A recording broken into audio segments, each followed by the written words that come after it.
বিশ্বকাপ জিতলেই একটি দেশ কত টাকা পায় জানেন? মাত্র ৯০ মিনিটের একটি ফাইনাল ম্যাচ, আর সেই ম্যাচ জিতলেই হাতে আসে ৫০ মিলিয়ন মার্কিন ডলার, বাংলাদেশি টাকায় যা প্রায় ৬০০ কোটিরও বেশি। কিন্তু অবাক করার মতো বিষয় হল, বিশ্বকাপে শুধু চ্যাম্পিয়নরাই কোটি কোটি টাকা পায় না।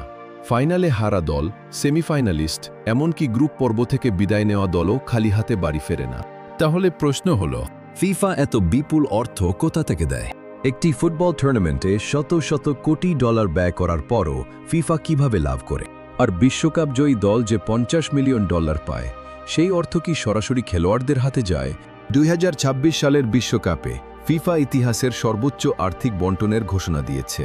৪৮ দলের নতুন বিশ্বকাপ শুধু ম্যাচের সংখ্যাই বাড়ায়নি, বদলে দিয়েছে পুরো প্রাইজমানি কাঠামো। ২০২৬ সালের বিশ্বকাপে ফিফা মোট ১ বিলিয়ন মার্কিন ডলার বরাদ্দ করেছে। বিশ্বকাপের চ্যাম্পিয়ন দল পাবে ৫০ মিলিয়ন ডলার, ফাইনালে হেরে রানার আপ হওয়া দল পাবে ৪০ মিলিয়ন ডলার, তৃতীয় স্থান অর্জনকারী দল পাবে ৩৫ মিলিয়ন ডলার, আর চতুর্থ স্থান পাওয়া দল পাবে ৩০ মিলিয়ন ডলার। কোয়ার্টার ফাইনাল থেকে বিদায় নেওয়া দলগুলোও পাবে কয়েক কোটি ডলার করে। প্রতিটি অংশগ্রহণকারী দলকে ফিফা আলাদাভাবে পার্টিসিপেশন ফি এবং প্রিপারেশন ফান্ড দেয়। ফিফা কিভাবে এত বিপুল অর্থ ব্যয় করেও আর্থিকভাবে লাভবান থাকে? এর উত্তর লুকিয়ে আছে বিশ্বকাপের বিশাল ব্যবসায়িক মডেলের মধ্যে। ফিফার সবচেয়ে বড় আয়ের উৎস হল ব্রডকাস্টিং রাইটস। বিশ্বজুড়ে শত শত টেলিভিশন নেটওয়ার্ক এবং স্ট্রিমিং প্ল্যাটফর্ম বিশ্বকাপ দেখানোর অধিকার কিনতে বিলিয়ন ডলার ব্যয় করে। আপনার ব্যবসা কি এখনও শুধু ফেসবুক পেজের উপর নির্ভর করছে?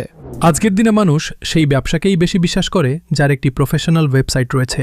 তাই ওয়ার্শিপ বিডি নিয়ে এসেছে বিশেষ offer: domain, hosting, mobile friendly design, WhatsApp integration এবং আরও অনেক কিছু সহ আপনার ব্যবসাকে একটি বিশ্বস্ত ব্র্যান্ডে রূপান্তর করুন।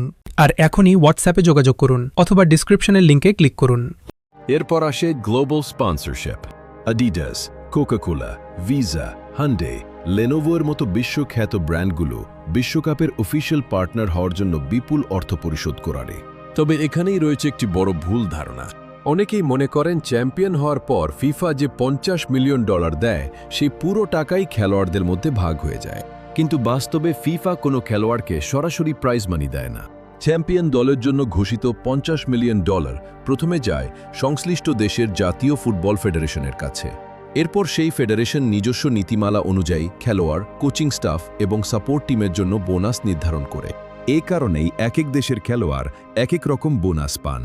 অর্থাৎ বিশ্বকাপ জয়ের পুরস্কার শুধু ২৬ জন খেলোয়াড়ের নয়, এর প্রভাব পড়ে পুরো দেশের ফুটবল ব্যবস্থার ওপর। এটি শুধু একটি ট্রফির লড়াই নয়, এটি একটি দেশের ফুটবলের ভবিষ্যৎ বদলে দেওয়ার সুযোগ।